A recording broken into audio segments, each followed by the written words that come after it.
El 29 de junio de 1973, a las 7 de la mañana, Germán Valdés Tintán murió en el Hospital de la Beneficencia Española, en la Ciudad de México. Tenía 57 años.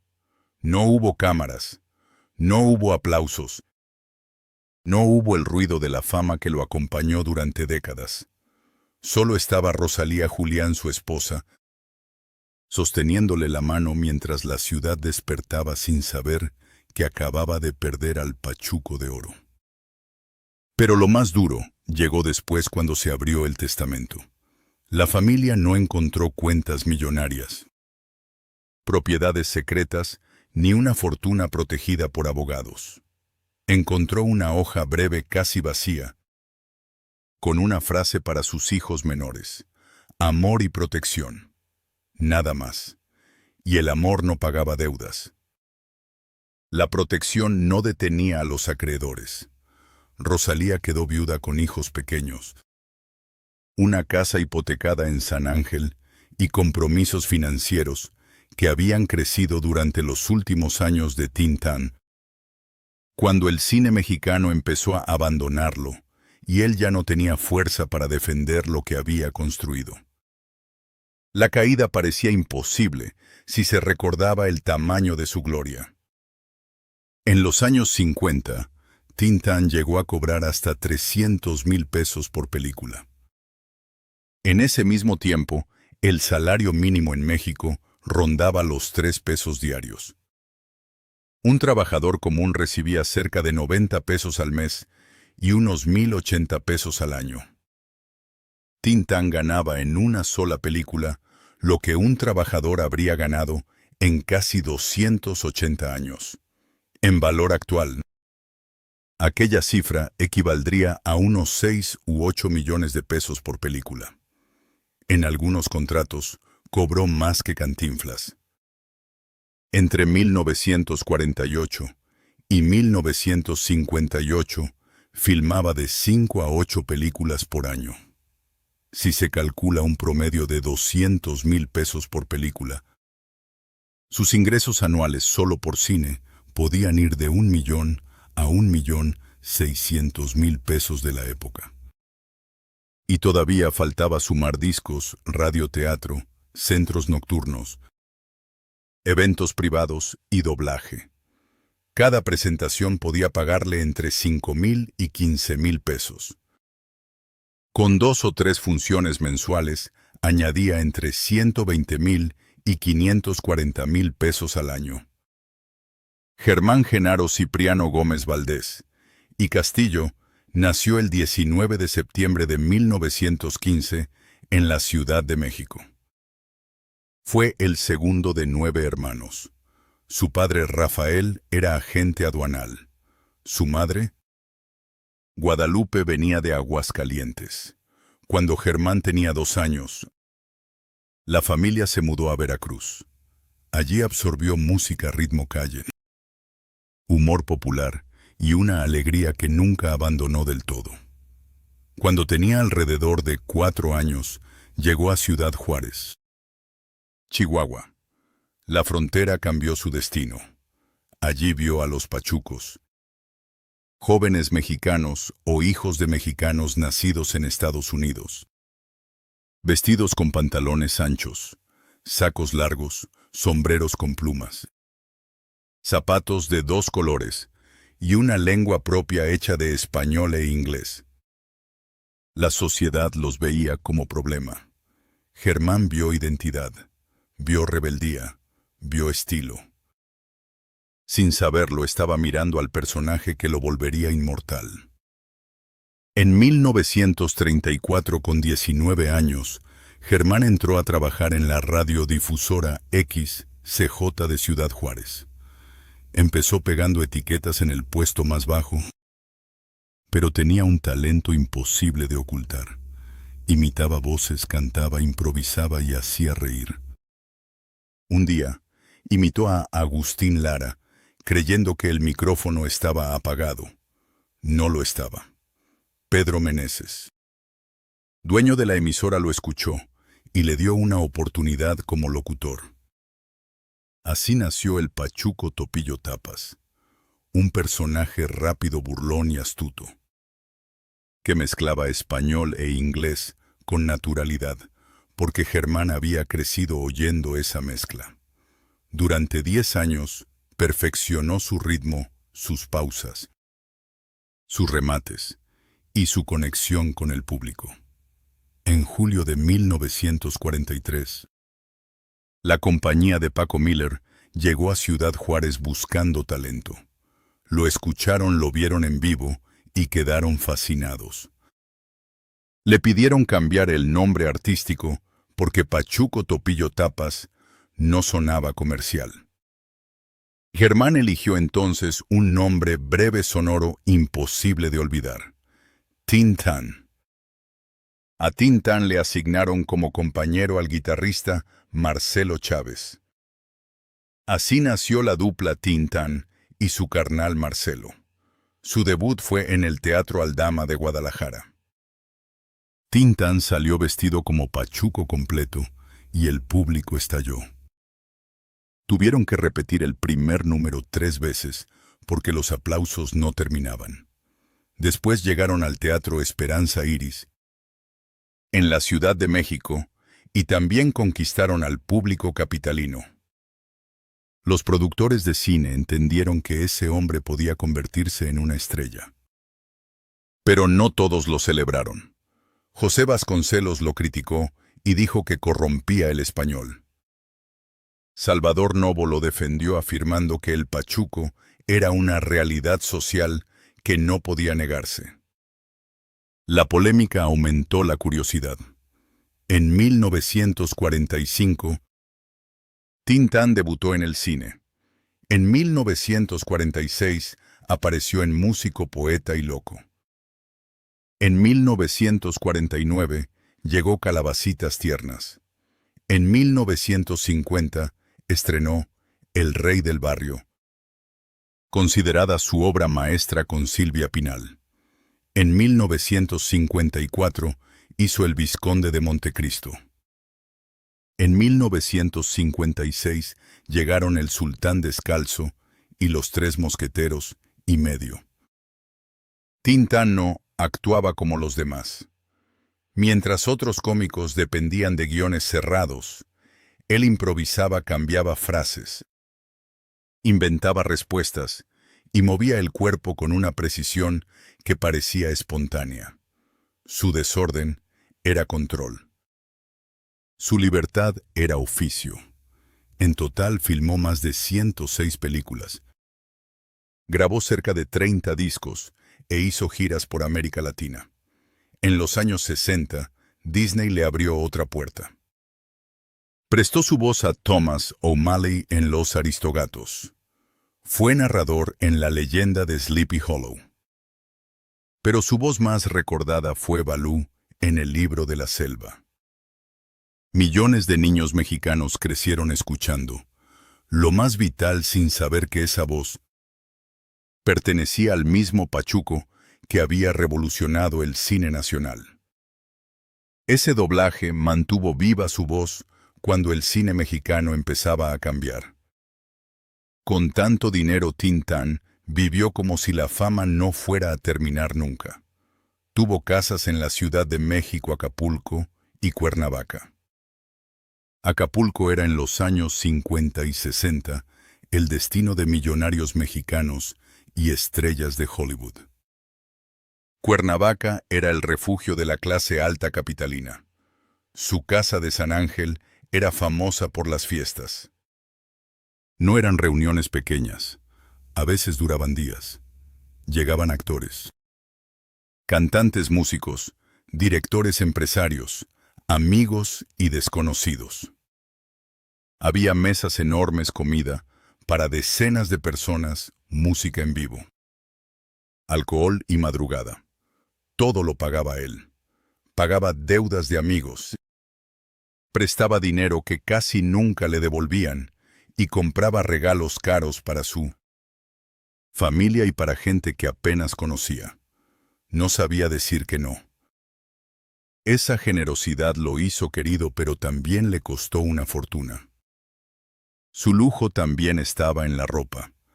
Tenía decenas de trajes pachucos, hechos a medida con pantalones amplios, sacos largos de hombros, exagerados, sombreros con plumas, zapatos bicolor, cadenas de oro, relojes de bolsillo, anillos y mancuernillas. Cada traje podía costar entre 2,000 y 5,000 pesos en los años 50, lo que equivalía a 2 o 3 años de salario de un trabajador común. En una época en que el pachuco era discriminado, Tin Tan lo mostró con seda, oro y elegancia. También amaba los automóviles estadounidenses grandes y brillantes. Tenía Cadillac, Buick y Chevrolet. Sus favoritos eran los Cadillac Serie 62 y el dorado con cromados interiores de cuero y motores V8. Un Cadillac nuevo en México podía costar entre 25,000 y 40,000 pesos. En los años 50, lo que un trabajador común ganaba en 20 o 30 años. Tin Tan podía comprarlo con 1 o 2 películas. Y no compraba uno, compraba varios. Pero ganar dinero no es lo mismo que protegerlo.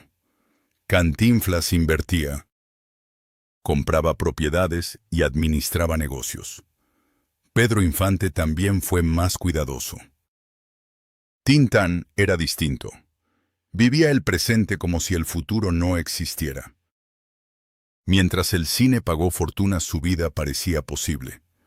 Pero en 1965, todo cambió. Llegaron nuevos gustos.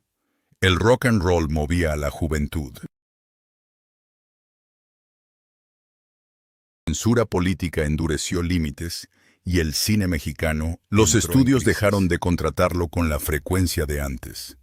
Los pagos bajaron, pero los gastos siguieron altos. Entonces llegaron préstamos, cheques sin fondos, deudas y promesas imposibles. En 1969 perdió su rancho de San Ángel. En 1970 fue arrestado brevemente por una deuda bancaria. En 1972 vendió derechos de varias películas para pagar deudas hospitalarias y compromisos con Hacienda. Vendió parte de su propio legado cuando ya no tenía otra salida. En junio de 1973, Tin Tan estaba enfermo de cirrosis y cáncer de páncreas. Apenas podía caminar. En su último cumpleaños, brindó con agua porque los médicos le habían prohibido el alcohol. Rosalía Julián recordaría una frase que él murmuró en esos días. De tanto hacer reír, se me olvidó cómo vivir. Después llegó la muerte. Y luego comenzó la otra historia, la de sus hijos. Tin Tan tuvo hijos de 3 relaciones. En 1937 se casó con Magdalena Martínez y tuvo a Francisco Germán. En 1948 se unió a Micaela Vargas, la pachuca cantante de carpa rebelde y carismática. Con ella tuvo a Javier, Olga y Genaro. En 1955, Micaela lo dejó. Un año después, durante la filmación de El Bello Durmiente, conoció a Rosalía Julián, integrante de las Hermanas Julián. Con ella tuvo a Carlos y Rosalía. Cuando Tin Tan murió, Rosalía Julián quedó con los hijos menores y una realidad económica devastadora. No había fortuna escondida. No había inversiones. Las regalías de más de 106 películas estaban dispersas entre contratos mal registrados, derechos vendidos y negativos que habían terminado en manos ajenas. La casa de San Ángel estaba hipotecada. Con su frase de amor y protección, dejaba fuera a varios hijos. No fue maldad, fue desorden. Carlos Valdés Julián intentó seguir los pasos de su padre en teatro, doblaje y televisión, pero nunca escapó de la comparación. En 1988 declaró a Excelsior que ser hijo de Tin-Tan era un privilegio y una condena. Rosalía Valdés Julián actuó y cantó en los años 60. Pero después de la muerte de su padre, se apartó del cine. Entonces, se convirtió en guardiana del legado. Los otros hijos siguieron caminos más silenciosos. Francisco Germán trabajó como abogado en Puebla y murió en 1994. Javier emigró a Texas y murió en 2012. Genaro trabajó como técnico en el IMSS hasta jubilarse. Olga Valdés Vargas, maestra jubilada, conservó cartas manuscritas, bromas y dibujos de pachucos que su padre hacía en los cuadernos. Pero a finales de los años 90, la herida se abrió otra vez. Televisa comenzó a retransmitir películas de Tin-Tan sin pagar regalías completas a los herederos. Muchas habían sido vendidas por el propio Tin-Tan en sus años finales, cuando necesitaba dinero urgente. Luego pasaron por distribuidoras, contratos y registros confusos. En 1999, la familia Valdés demandó a Televisa por la retransmisión de 34 películas sin regalías adecuadas. El proceso duró casi una década. En 2001, Rosalía obtuvo una victoria parcial, pero el dinero fue simbólico. En 2007, la Suprema Corte resolvió parcialmente a favor de la familia, pero otra vez la compensación no cambió su destino. Mientras la imagen de Tin-Tan seguía en televisión, la familia vendía recuerdos para sobrevivir. Carlos Valdés Julián vendió vestuario original de su padre, fotografías de filmación y la máscara usada en El Rey del Barrio para cubrir deudas personales. Murió en 2017 y dejó un archivo disperso con recortes, cartas de admiradores y contratos de doblaje. La Casa de San Ángel, aquella de las fiestas interminables, fue embargada en 1986. En 2015, un empresario la compró y la transformó en restaurante y galería de arte. La siguiente generación tampoco encontró descanso. Germán Valdés Treso, hijo de Francisco, intentó actuar en telenovelas y series, pero la prensa lo llamó el nuevo Tin-Tan y esa etiqueta lo asfixió. Otro nieto vendió documentos originales por menos de 10,000 pesos para pagar medicinas. Otro nieto manejó taxi en Guadalajara. Otro trató de producir un documental independiente con imágenes inéditas de su abuelo, pero sin apoyo institucional ni financiamiento. En 2020, la Secretaría de Cultura realizó un homenaje a Tin-Tan. Asistieron pocos familiares. Rosalía llevó flores al Panteón Jardín y un retrato de su padre. No hubo grandes discursos. Solo un mariachi pequeño, tocando Bonita, frente a la tumba. En 2022. Amazon Prime compró derechos de 5 películas de Tin-Tan para su catálogo latinoamericano. Pero según la familia, ninguna ganancia llegó a los herederos. En 2023, IMCINE digitalizó 30 de sus películas y las proyectó en la Cineteca Nacional.